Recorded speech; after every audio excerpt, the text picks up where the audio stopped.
में जब आए हैं तब उनको याद आ रहा है कि आपका बच्चा पढ़ना चाहिए। काहे नहीं बीजेपी से प्रश्न पूछ रहे हैं जाके? 20 साल से आप लोग थे, आप दोनों के लिए हम काम किए हैं, जेडीयू के लिए और भारतीय जनता पार्टी के लिए। कितनी फैक्ट्रियां आपने 20 साल में? ये प्रश्न हम मतलब कहना ये प्रधानमंत्री को जाके बताना चाहिए। तो बताइए, हमारी डबल इंजन की सरकार है बिहार में, पूरी तरह से संपूर्ण बैन लगा हुआ है, फिर भी लोग जहरीली शराब पी करके मर जा रहे हैं। प्रधानमंत्री जी का एक मुद्दा है, शगुफा है।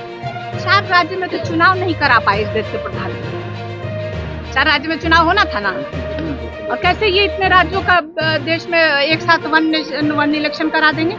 जब 4 राज्य संभव नहीं है, इसी से आप अंदाजा लगा लीजिए। पूछो कोई प्रश्न। दीदी, इंडिया अलायंस पर पीएम मोदी हमलावर है, बोले कि हम लोग कुछ भी करते हैं तो लोग सवाल खड़े करते हैं। देखिए, प्रधानमंत्री जी का एक ही काम है कि विपक्ष जब सत्ता पक्ष से प्रश्न पूछे तो उसका जवाब नहीं देना, उस पर बहानाबाजी करना। अभी हम लोग जब प्रश्न पूछते हैं कुछ भी लेकर के जनता से जुड़े हुए मुद्दों को, तो उनको लगता है कि सत्ता पक्ष के लोग क्यों प्रश्न पूछ रहे हैं। लेकिन प्रधानमंत्री जी को जो जनता जो उन्होंने वादे किए, विगत 2 टर्म उनको दिया और ये तीसरा टर्म उनका शुरू हुआ है, तो जो 2 टर्म में उन्होंने जो वादा किया था देश की जनता के साथ, और खास तौर पे मैं बिहार से हूँ, तो बिहार से उन्होंने वादा किया था कि जो बंद पड़ी चीनी मिलें हैं उसको खुलवाएंगे और उसी की चीनी से चाय पिएंगे। तो क्या प्रधानमंत्री जी बिहार की जनता को बताएंगे कि डायबिटीज हो गया है क्या, चीनी मिल खुलेगी कि नहीं खुलेगी, और कब चाय पिएंगे? तो बताना चाहिए प्रधानमंत्री जी को। आप बिहार में देखिए, बिहार में 20 वर्षों से डबल इंजन की सरकार है, कितनी फैक्ट्रियां बिहार में लगी है, इस पे कोई जवाब नहीं देता है। तो ये सब बातें बोलने से प्रधानमंत्री जी को एक तो शोभा नहीं देता है, दूसरा ये बातें करने से बिहार की जनता को और देश की जनता को कोई फायदा नहीं पहुंच रहा है। बाइपोल है बिहार में, क्या माहौल है? देखिए, सबको पता है कि देश में अलग अलग राज्यों में अभी सब जगह बाइपोल चल रहे हैं, और सभी दल के नेता यही कह रहे होंगे कि हम लोग अच्छा कर रहे हैं, हम सारी सीटें जीतेंगे। लेकिन सिर्फ हम कहने के लिए नहीं कह रहे हैं, हम कह रहे हैं कि हम लोग जनता के मुद्दों को लेकर के जनता के बीच जा रहे हैं। तो हमें पूरा विश्वास है कि इंडिया गठबंधन की जीत पूरे देश में जहां भी बाई इलेक्शन हो रहा है वहां पे उनके उम्मीदवार जीत हासिल करेंगे। तेजस्वी यादव ने प्रधानमंत्री ने कहा कि कांग्रेस जो भी वादे करती है अपने शासित प्रदेशों में सब झूठ वादे करती है और किसी को भी वो फुलफिल नहीं कर पाती है। देखिए, बहुत सारे राज्यों के बारे में तो मैं इतना डिटेल मेरे पास नहीं है, अगर मतलब कहिएगा तो फिर पता करेंगे, फिर एक दिन उसके लिए रखा जाएगा। लेकिन बिहार के तौर पे तो हम कह सकते हैं कि बिहार से हम आते हैं, तो बिहार से इतनी संख्या में हमेशा जीत के सांसद जाते हैं, और संसद में मैं भी बैठती हूँ, वहां पे आजकल देखती हूँ किसी का मुंह नहीं खुलता है बिहार के मुद्दे पे। अभी आप हाल फिलहाल एक देखे होंगे कपड़ा मंत्री गिरिराज सिंह जी का बयान, इतने सीनियर नेता, इतने अनुभवी नेता, और उनका इस तरह का बयान आता है कि मतलब राह चलते किसी को देखो तो उसको 100 चाटे मारो। अगर ये जो हम सुने हैं मीडिया के माध्यम से और सोशल मीडिया पे, अगर इस तरह का वो बयान देते हैं तो ये उनको शोभा नहीं देता है। उनको तो बात करनी चाहिए थी। आप बताइए कि हमारे यहाँ भागलपुर में कितनी संभावनाएं हैं, कपड़ा मंत्री है ना, कितना उस पे फैक्ट्री लगाने के लिए या बुनकरों के लिए क्या कर रहे हैं गिरिराज सिंह जी। हमारे आप चले जाइए मोतिहारी साइड में चले जाइए, वहां भी बहुत संभावनाएं हैं। तो पहले ये तो बताए गिरिराज सिंह जी कि बिहार के लिए वो कर क्या रहे हैं, बिहार के विकास के लिए, बिहार के रोजगार पैदा हो, बिहार में फैक्ट्रियां लगे, इस पे उनकी सरकार क्या कर रही है।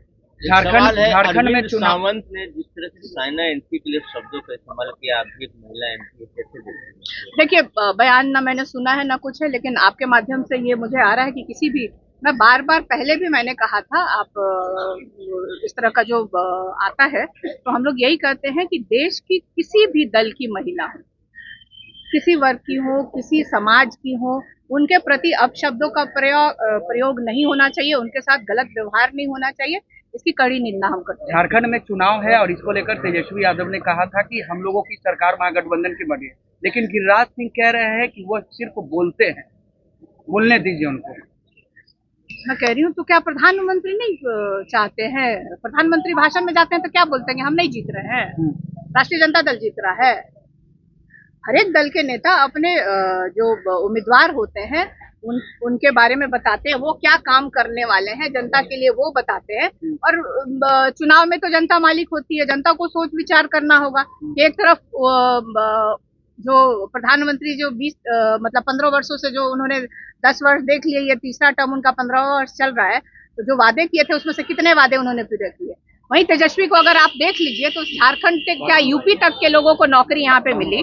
तो हम लोगों ने जो तेजस्वी ने जो वादा किया था जनता से चुनाव में कि हम सरकारी नौकरी देंगे 10 लाख, तो उसने करके दिखाया है। तो जनता में विश्वास है और इसका नतीजा बार बार हम यही कह रहे हैं, हम लोग कह रहे हैं कि हम लोग जनता के मुद्दों के साथ चुनाव में है और जीत हमारी सुनिश्चित। केंद्रीय मंत्री आरसीपी सिंह जो है नई पार्टी बनाई है उन्होंने।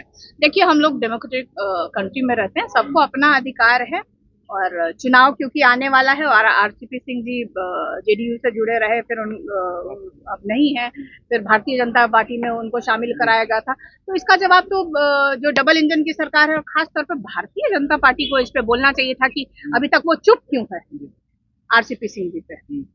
तो हम तो कह रहे हैं कि सबको अपना अधिकार है, अब जनता डिसाइड करेगी क्या करेंगे। जयंत पाटिल है शरद पवार के पार्टी के महाराष्ट्र के अध्यक्ष। उन्होंने कहा कि बीजेपी पिछले 10 सालों से अजीत पवार पर धमका रही थी, इरिगेशन स्कैम लेकर दबाव बना रही थी और यही कारण था कि वो बीजेपी के साथ है। हम लोग हमेशा विपक्ष के जितने भी नेता हैं, आप देखिए कि जब से 14 से देश के प्रधानमंत्री आदरणीय नरेंद्र मोदी जी बने, तब से विपक्ष के नेताओं के प्रति उनकी किस तरह की रवैया रही। एलिगेशन लगाना, उनके पीछे ईडी सीबीआई इनकम टैक्स लगाना, डराना धमकाना। और आप अभी कोई, मुझे लगता है जिसके ऊपर एलिगेशन लगाया गया, जो उनके दल में शामिल हो गया, सिर्फ हमारे परिवार को छोड़ के, हमारे नेताओं को छोड़ करके जितने लोग हैं सब लोग आज शामिल हैं। ये तो देश की जनता को देखना है। प्रशांत किशोर ने कहा है कि 5 गुना पेंशन बढ़ाकर देंगे। 4 सीटों पर उन्होंने कहा जाए कि प्रधानमंत्री जी का एक मुद्दा है, शगुफा है। 4 राज्य में तो चुनाव नहीं करा पाए इस देश के प्रधानमंत्री। 4 राज्य में चुनाव होना था ना, और कैसे ये इतने राज्यों का देश में एक साथ वन इलेक्शन करा देंगे। तो जब 4 राज्य संभव नहीं है, इसी से आप अंदाजा लगा लीजिए। दिलीप जायसवाल करें कि इंडी गठबंधन के नेता हैं जो शराब पीते भी हैं और बेचवाते भी हैं, हमारे पास वीडियो फोटो सब है, सब जारी कर देंगे। अब इस पे क्या बोले, उनका बस अभी यही काम बचा है। बिहार के विकास का कोई मुद्दा नहीं है, अब इसी का वीडियो बनाते हैं, गली गली में घूम के लोग अपने ही नेताओं का वीडियो बनाते हैं। तो ये प्रश्न हम कहना ये प्रधानमंत्री को जाके बताना चाहिए कि बताइए, हमारी डबल इंजन की सरकार है बिहार में, पूरी तरह से संपूर्ण बैन लगा हुआ है, फिर भी लोग जहरीली शराब पी करके मर जा रहे हैं। आए दिन बिक रहा है, आए दिन थाने में अगर चले जाइए तो लॉ एंड ऑर्डर के सिचुएशन में अगर देखा जाए तो सिर्फ शराब ही के लोग बस दिन भर बैठ करके वहां पे यही कांड होता है कि आज पकड़े गए, आज थाने में गए, फिर छोड़े गए। तो ये सिचुएशन तो इस देश के प्रधानमंत्री को देखना चाहिए, क्योंकि सरकार में है बिहार में, और खास तौर पे मुख्यमंत्री जी को देखना चाहिए। बीजेपी के साथ थे तो प्रधानमंत्री को राय काहे नहीं दिए थे। मुख्यमंत्री जेडीयू के साथ थे जब उनके लिए काम किए चुनाव में, तब काहे नहीं ये एक रखे थे, तब क्यों नहीं रखे थे, आज क्यों उनको याद आ रहा है। तो खुद का जब फायदा, जब आपको खुद को अपने कुछ करना हो तो आपको बिहार के बच्चों का भविष्य याद आता है। तो ये सब मुद्दे उसमें क्यों नहीं, चुनावी मुद्दों में ये सब क्यों नहीं शामिल किया था प्रशांत किशोर जी ने कि पढ़ाई जरूरी है, बिहार में फैक्ट्री लगना जरूरी है। अब चुनाव में जब आए हैं तब उनको याद आ रहा है कि आपका बच्चा पढ़ना चाहिए। तो काहे नहीं बीजेपी से प्रश्न पूछ रहे हैं जाके। 20 साल से आप लोग थे, आप दोनों के लिए हम काम किए हैं, जेडीयू के लिए और भारतीय जनता पार्टी के लिए। कितनी फैक्ट्रियां आपने 20 साल में लगाई है, जब आप तो प्रशांत किशोर को देना है।